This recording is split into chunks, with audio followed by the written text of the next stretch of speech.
Hello everyone, it's Ngozi. I'm back today. I'm by myself. Welcome back to Ejima. If you have not subscribed already, just please subscribe before we get into this video and like it, because I know you're gonna like it. So just like it just to save yourself the hassle. But in today's video, I'm gonna do an opposite of a video I did before. I believe this came out in March or April. You guys been showing it a lot of love. Thank you so much. A lot of mixed feelings. A lot of people had their comments, a lot of things to say. And remember, these videos are based on my opinion. You know, I do use a lot of research. I do a lot of research. You know, I use a lot of reports. I'll link them all down. City Lab. I use a lot of Black demographics to come to these conclusions, so they're not random. But I know everyone has a different experience. You know, we all are not gonna agree 100%. And so this video is gonna be the opposite. It's going to be five worst cities for single Black women.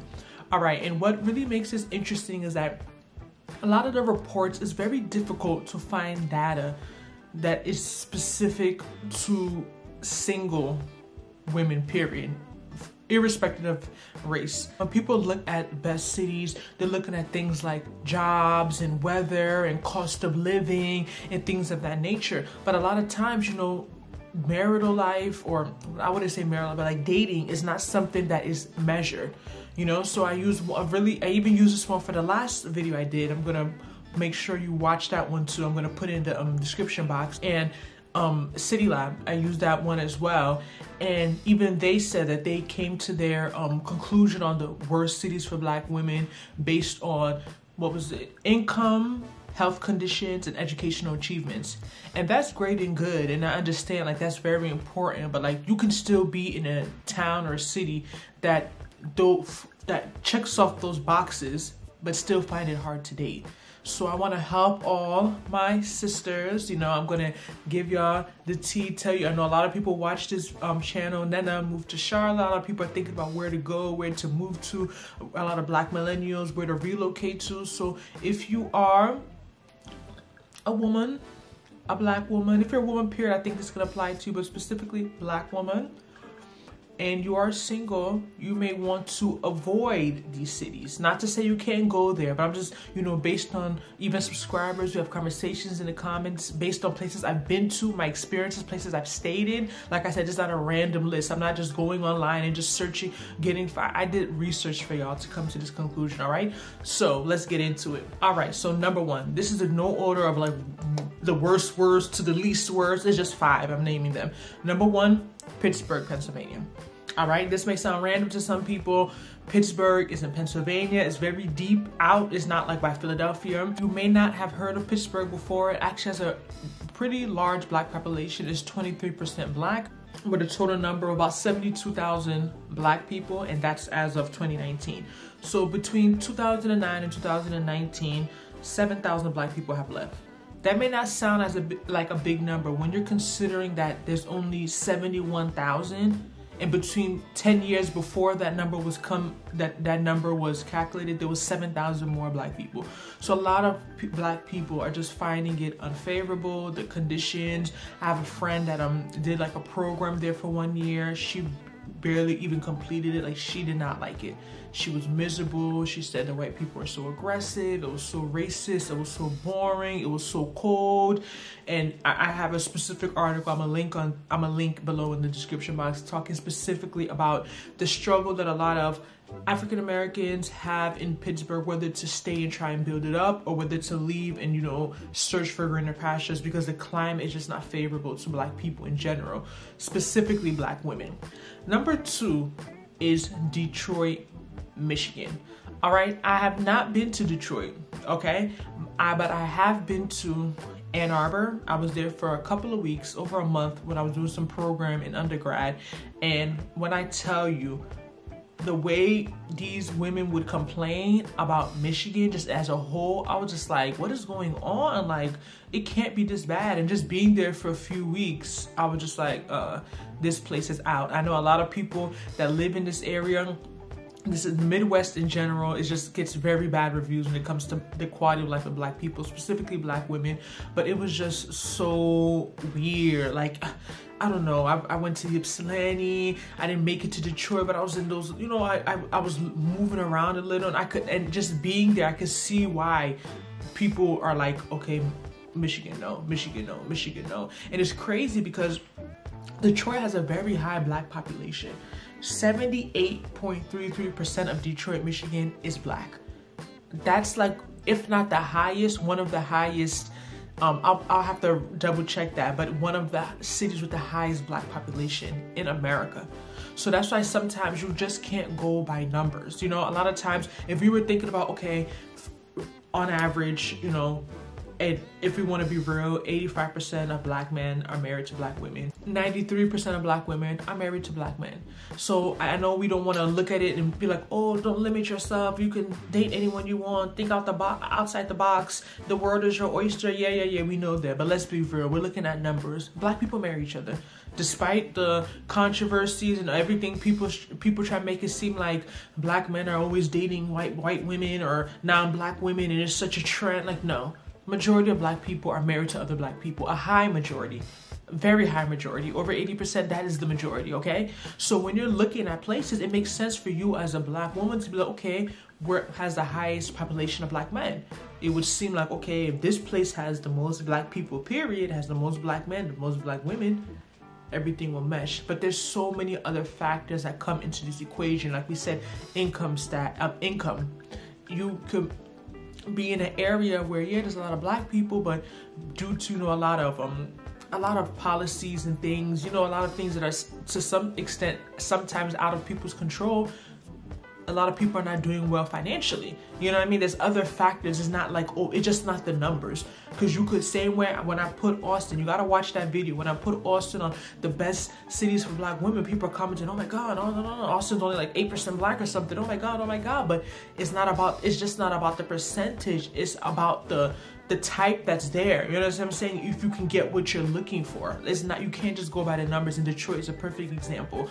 But yeah, Detroit definitely on the list. I've seen it everywhere. So many people in the comment section, if you agree with me, if you live in Detroit, you live in somewhere in Michigan, and you could personally speak on this, please comment below. I would like to hear your opinion. All right, so number 3, we're gonna go into number 3. A neighbor, Chicago, Illinois. Okay, Chicago, Nnenna's been there. Haven't been there. One of my close friends went to law school there for a few years, and my other friend lived there. And when I tell you, they were miserable.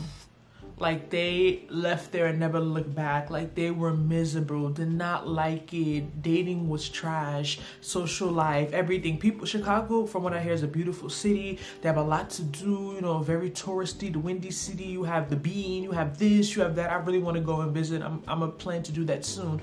But I'm talking about in terms of dating. This is what this video is about. Worst 5 cities for Black women to date. Chicago has to be on the list. I see y'all in the comments. My girls in Chicago comment and back me up. I see y'all in the comments, and I said I know people personally who are from Chicago and they just had a very bad experience with dating. Number 4, I can speak from, this is me speaking. Number 4, Philadelphia. Oh my gosh. I went to undergrad, me and Nnenna went to undergrad in Philadelphia, and nobody can argue with me. Argue in the comments if you want to. Philadelphia, the city of brotherly love, beautiful restaurants. Oh my God, you can eat so good in Philadelphia. So much history, so much culture, very big on the arts, a lot of great universities. But the dating, oh my God, Philadelphia was, the only thing I would say that even helped a little was that there's a lot of colleges, and I feel like when I look back, what the mistake I made is not taking advantage of that. At least you have a lot of universities, so you can like go to different events, and that would be a great way to meet people. But like, I was younger then, I wasn't thinking that far. Like, if I was to go to grad school now, or if I already went to grad school. If I went to grad school, like, that would be more the way I'm thinking. But I'm just thinking about going to Philadelphia outside of the people you're in school with, just the general population. No, I know girls in Philadelphia like, oh, I don't date in Philly. Oh, I don't date no one in Philadelphia. Like, that's disgusting. Like, they live there, they don't date there. Because I'm telling you, that's how bad it is. Like, it's a no-go for me. Like, Philadelphia, and it's just, And like I said, you cannot take away other social economic factors that impact this, like poverty. That's one thing out North Philadelphia, the poverty is insane. Like, it's really upsetting. Like, it's just like, I don't understand like what can be done to help it, but it was just very bad. According to a study I saw, 30.8% of Black people in Philadelphia are living in poverty. That's a high number for a developed country, America. That's a very high number. Philadelphia also has a very large Black population, 43.6, so about 44%. So it's like I said, it's not a numbers thing. The issue is not numbers. 657,000 people. About almost half of them are Black. It's more than numbers. It's a point I'm trying to make in this video. Don't let the numbers deceive you. Don't let people tell you, oh, because this place has 50% Black people, this place has 75% Black people, this place has this many Black people, that's gonna mean that you're gonna have a better time dating. That's not always how it works.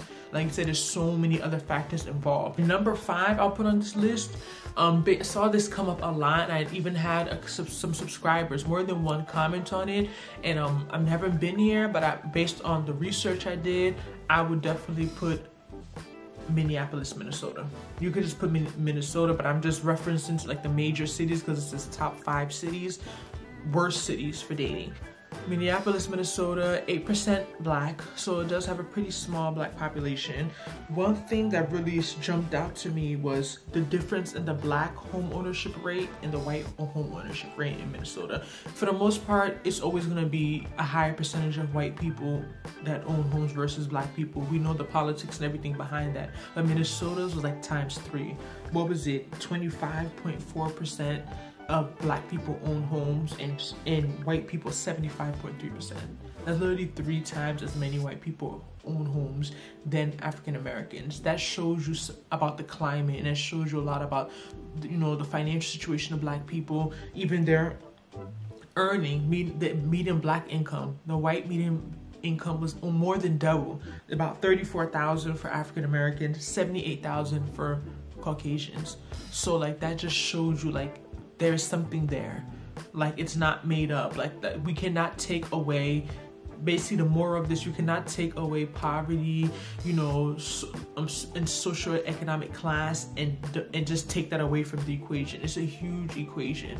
Because let's be real, I'm not saying, I don't think the average Black woman is looking for, I don't think the average Black woman is looking for like some god or some guy who's rich, but it's like you want to date someone who's okay. So if you're in a place, you're going to a city where the average person, period, is making $20,000, that takes away a lot of options. Let's be real. I'm not saying anything's wrong. If you want to date a girl that makes $20,000, that's perfectly fine for you. But let's be real. The average person, I don't think they want that. Even a man, I don't think he wants to date a woman who's making $20K. That means he has to increase his hustle, you know, if he's making an average salary. So the poverty factor just really impacted this list. I'll be honest with you. You can't take it away. This video is my opinion. Ngozi's opinion. It's not fact. It's not set in stone. You can go to Detroit and meet your husband. You can go to Philadelphia and meet your husband. You can go to Pittsburgh and get, you know, and have a great relationship. This is not countering any of that. But what I'm saying is that based on a pattern, or based on what I've been seeing and reading, I would definitely say these are the worst cities for single Black women. All right, let me know how you feel about this video. Did I leave anything out? Let me know. Is there somewhere that you feel as if isn't that bad that I listed of the 5 places? Is there somewhere you think is even worse that I should have added to this list? Let's have a conversation below. Don't forget to subscribe. Subscribe. It helps our channel. And guess what? It's free. You don't have to pay for it. Just subscribe to our channel. Don't forget to like, subscribe, and I'll see you in our next video. Bye.